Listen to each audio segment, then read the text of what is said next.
Pluribus is the latest series from Vince Gilligan, the creator of acclaimed shows Breaking Bad and Better Call Saul, which just so happen to be two of my all-time favourite series. This Apple TV sci-fi series stars Rhea Seehorn in the main role and revolves around a character, Carol, who after humanity is taken over by an alien virus, is one of just a dozen people left in the world that are immune from its control.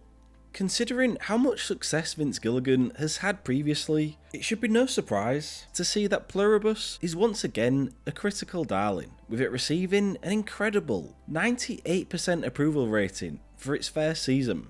So it must be pretty fantastic, right? Well, in some ways, absolutely. But for me, there are some issues that I don't think are being spoken about enough. So in today's video, I'm going to be diving into why I think this was a promising, albeit frustrating, first season. And just for a heads up, this discussion will contain major spoilers. When introducing a new series to an audience, it's important that you start off strongly and get people on board early on. And in that respect, Pluribus is a prime example of that, with the pilot episode arguably being the most impressive of the entire season. We get the backstory of how this alien virus is able to take over the world, and the way they do it is absolutely chilling. Despite frequent moments of comedy, the pilot is quickly able to establish such a creepy atmosphere. The way they were able to get all of the actors to convulse exactly the same was so unsettling, and this is heightened further when everyone awakens from the convulsions, with them gathering around Carol and speaking in unison. At this point, as a viewer, you're just thinking, what the fuck is going on here? And how on earth can people just walking be so damn unnerving? It's all really well done. Rhea Seehorn was tremendous in Better Call Saul, and she was a fantastic pick for the lead role. She's excellent all season, but I was particularly impressed with how she was able to convey a trauma and disgust with the situation, in the pilot especially. The character is flawed, and not exactly a great person, but the actress has such a natural charisma that I felt invested in a journey basically straight away.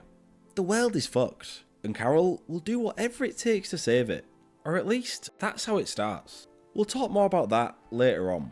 With the world succumbing to the effects of the alien virus, this leaves only 13 known survivors, and it's the intention of the others to assimilate each one of them and bring them into the hive mind, as it's the biological imperative. With so few people left, Carol naturally wants to get in touch with them and devise a plan for how they will deal with the situation, and the others are happy to facilitate the get-together. This doesn't quite go to plan though, as the remaining English speakers are not on the same wavelength as Carol.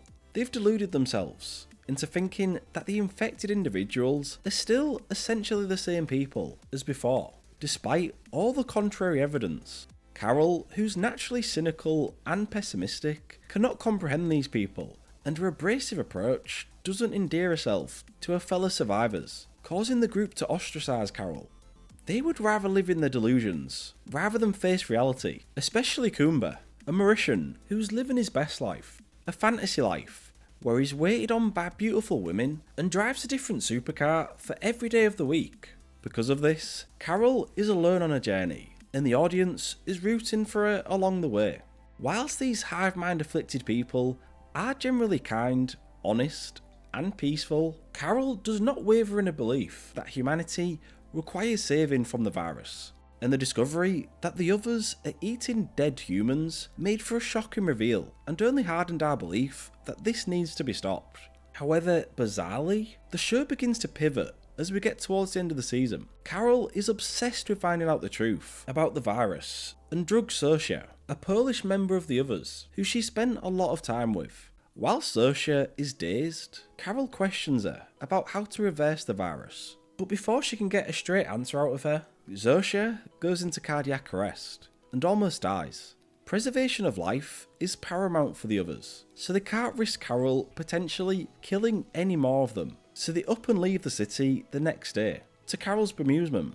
With her still ostracised by the remaining survivors and abandoned by the others, Carol is completely alone, so plays golf, drinks nice wine, and goes to museums. Anything to keep her entertained and distract her from her loneliness. But after a month, she becomes depressed, to the point where she no longer cares about her own safety, and asks for the others to return. This in itself is fine, and I've got no real problem with it, as the others being around doesn't mean she can't achieve a goal.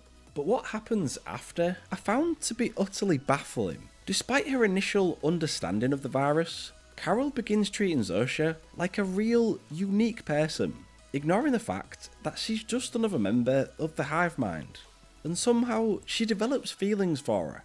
It gets to the point where she's treating her like a natural girlfriend, rather than an alien life form, using a human body as a host, which for me was a betrayal to the character. And don't get me wrong, I fully understand that Carol really struggled with loneliness during a month of isolation, but I don't think this was the correct logical step for the character. She's portrayed as being a smart woman and has spent almost the entire season trying to save humanity, so to see her change her worldview so drastically felt completely out of character and underdeveloped. We've spent all season on board with Carol and her plight, so this attitudinal change required much more development and screen time for me to understand it. In my opinion, her loneliness shouldn't have caused her to become delusional and begin to distort her view of the others. Instead, it should have hardlined her view that there needs to be a solution to this, so she can bring back her friends and family, because then she would never need to feel that extreme sense of loneliness ever again. When Carol initially met with the rest of the survivors, I found them to be infuriatingly delusional, with them ignoring the situation and keeping their heads under the sand. Carol called them traitors to the human race, which she was bang on about, so to see her end up in the exact same position was disappointing and even more frustrating. Thankfully though, humanity still had one person left, willing to do what it takes to save our species. Manosos Oviedo, a Colombian living in Paraguay. Since we first saw him in episode 3, I was instantly drawn to the character. Played brilliantly by Carlos Manuel Vesca, he's remained isolated from the rest of the survivors and kept away from the others, despite their attempts to interact with him. They frequently leave food out for him, but he turns them down each time as he doesn't trust them, instead choosing to eat dog food just so he can avoid potential contamination from the others. Manosos is desperate to save humanity and behaves antagonistically towards the others at every opportunity. When Carol begins sending tapes of her findings to the rest of the survivors, Manosos is inspired by this and decides to go meet her, which is no small task considering the distance between them. During episode 7, we're shown his journey to get to America, and it's one of my favourite parts of the season, as we get a fascinating insight into his mindset, and we see the extreme lengths he will take to achieve his goal. He drives his car as far as he can, learning English on the way, but once he gets to the point where the road ends, he's forced to hike the rest of the way. The others try to provide assistance and tell him how dangerous this will be due to the perilous terrain and severe upcoming weather, but he turns down the help. He tells them that nothing on this planet is theirs, therefore everything they offer him is stolen, whether that be the resources they can give him, but most importantly, the bodies that these aliens are inhabiting. And I thought this was such brilliant dialogue, delivered masterfully. He remains strong in his beliefs, no matter the cost, and I really admired that of the character. However, when he meets Carol, she's no longer on the same wavelength as him about saving humanity. I'd been waiting all season for Carol and Manosos to meet, so they can finally work together, so I was desperate for Carol to finally come to her senses and see the truth, as she had for the majority of the season. She's quite content with the idea of living with Zosha and letting the hive mind continue to rule humanity, safe in the knowledge that she would keep autonomy of her body. That is, until Zosha confesses that the others are working on extracting stem cells from her frozen eggs, which would allow them to develop a custom virus that would assimilate Carol into the hive mind. Finally, this breaks Carol from her delusions, and she sees the hive mind for what it truly is again, leaving us in a position where her and Manosos can finally work together to save humanity. It was such a relief to see Carol revert back to her old position, as this will hopefully provide the series with more narrative oomph and urgency next season. But for me, her character turn does leave a lasting impact that I can't quite look past. She was willing to give up on humanity because she was truly happy for the first time, which one I don't really buy, But 2, it also makes her a fundamentally selfish person. She's prioritising her own happiness over the lives of billions of people and the future of our species. Vince Gilligan has a habit of writing highly flawed lead characters that are essentially bad people, which he wanted to move past with this series. And although Carol isn't exactly a bad person like a Walter White or a Saul Goodman, she definitely isn't a good person.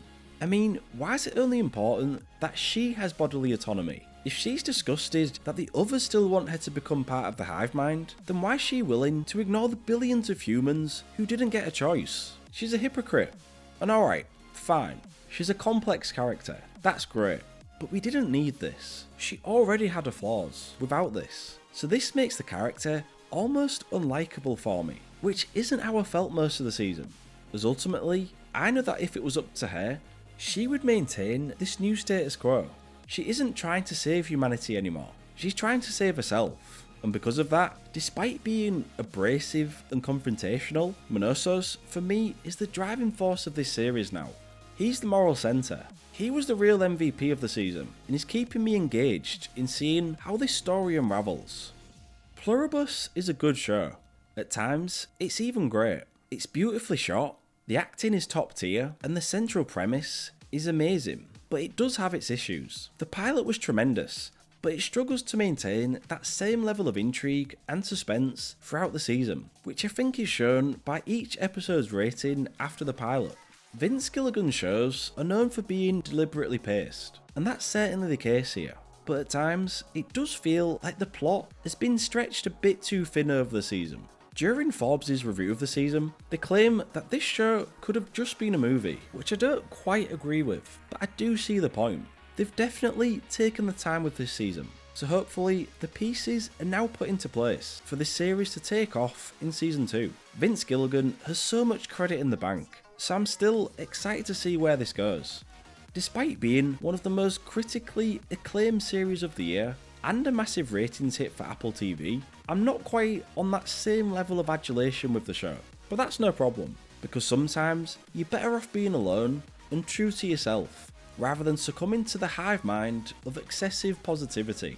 Regardless, Pluribus gets a thumbs up from me, as even with some of my complaints, the show is still worth watching.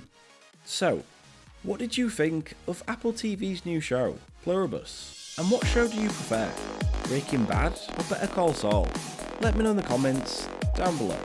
Thank you for watching, and if you enjoyed the video, leave a like and subscribe for more, and I'll see you next time for another video.